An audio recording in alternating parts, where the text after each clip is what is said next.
소소소 이겨서 돈을 받게 됐는데 상대방이 지급을 미룬다. 그럼 당연히 연 12%라는 아주 높은 이자를 물려야 한다. 이렇게 생각하시죠?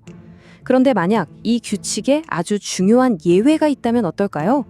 오늘은 바로 그 예외, 즉 패소하고도 높은 이자를 피할 수 있었던 한 사건을 통해 법에 숨겨진 디테일을 파헤쳐 보겠습니다.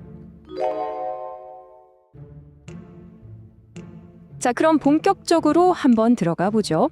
오늘 우리가 깊이 살펴볼 모든 내용은 바로 이 최신 대법원 판결에 근거하고 있습니다. 이게 법률 분쟁에 휘말릴 수 있는 우리 모두에게 정말 중요한 의미를 갖는 판결이거든요. 이게 바로 오늘 이야기의 핵심 질문입니다. 그리고 이 질문에 대한 답은요, 단순히 법적 논쟁을 넘어서 수백, 수천만 원의 이자를 누가 부담하느냐를 결정짓는 아주 현실적인 문제입니다. 자, 이 복잡한 주제를 확실하게 이해하실 수 있도록 제가 길을 안내해 드릴게요. 먼저 기본 규칙부터 알아보고 실제 사건이 어떻게 이런 놀라운 결론으로 이어졌는지, 그리고 이 판결이 우리에게 무엇을 시사하는지 이 순서대로 한번 짚어보겠습니다.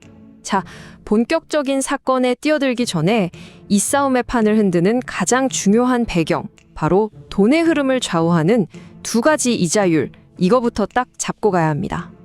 자, 이 슬라이드에서 정말 흥미로운 점은 이 두 이자율의 극명한 차이입니다. 법에서 정한 기본 이자는 연 5%예요. 그런데 소송에서 진 쪽이 판결을 무시하고 돈 갚기를 미루지 못하도록 압박하기 위해 연 12%라는 훨씬 무거운 이자율을 적용하는 특별법이 있습니다. 뭐랄까, 일종의 강력한 채찍 같은 거죠. 이제 실제 사건 속으로 한번 들어가 보겠습니다. 한 그룹의 투자자들이 이 분식회계라는 거대한 벽 앞에서 무려 10년이라는 긴 세월 동안 어떻게 희망과 좌절을 오가면서 싸웠는지 그 여정을 같이 한번 따라가 보시죠.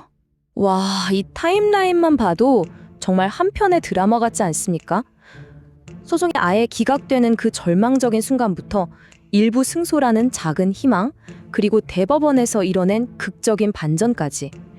와, 투자자분들한테는 정말 피가 마르는 10년이었을 겁니다.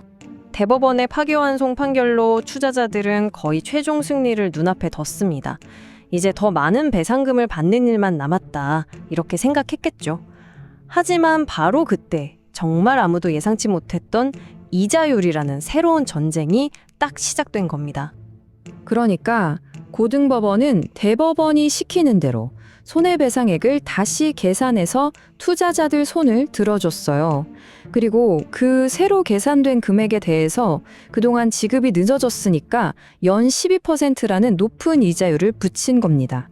바로 이 질문, 이 공정성에 대한 의문이 사건을 다시 한번 대법원으로 이끌었습니다. 그리고 이 질문에 대한 답이 앞으로 수많은 소송에 영향을 미칠 아주 중요한 선례를 만들게 되죠. 그렇다면 대법원은 이 까다로운 문제를 과연 어떻게 해결했을까요? 그 해답은요, 법조항에 숨어있는 단 하나의 예외, 타당한 이유라는 이 네 글자를 어떻게 해석하느냐에 달려 있었습니다. 이 법의 기본 원칙은 아주 명확해요.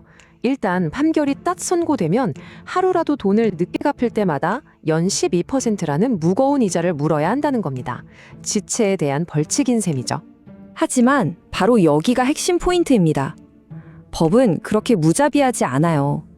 만약 빚의 액수나 존재 자체에 대해서 아니 이건 합리적으로 다툴 만한 이유가 있었다 라고 인정이 되면 그 무시무시한 이자율을 피할 수 있는 일종의 탈출구를 마련해 둔 거죠. 대법원의 논리는 이렇습니다. 자, 보세요. 첫 번째 대법원 판결은 너네 돈 줘야 돼 라는 책임 자체만 인정한 거지 정확히 얼마를 줘야 하는지 그 액수까지 정해준 건 아니었다는 거예요. 그럼 그 얼마를 정하기 위해서 고등법원에서 다시 복잡한 계산을 해야 했잖아요. 그 계산이 진행되는 동안에는 회사 입장에서 아니 그 액수는 좀 따져봐야겠다 라고 다투는 게 불합리하지 않다고 본 겁니다. 자, 그럼 이 복잡한 사건을 통해 우리가 얻어야 할 가장 중요한 교훈은 무엇일까요? 이 판결이 실제 우리 삶의 법적 분쟁에서 어떻게 수천만 원을 절약하는 열쇠가 될 수 있는지 딱 정리해드리겠습니다. 이 표가 최종 결과를 한눈에 보여주죠. 금액에 대한 합리적인 다툼이 진행되던 그 긴 기간에는 낮은 5% 이자율이, 그리고 모든 계산이 끝나고 금액이 땅땅땅 확정된 그 다음 날부터 비로소 높은 12%의 페널티 이자율이 적용된 겁니다. 그러니까 핵심은 이겁니다. 우리 법원은요, 돈 갚기 싫어서 그냥 버티는 것과 정확히 얼마를 갚아야 하는지를 따지는 것을 다르게 본다는 겁니다.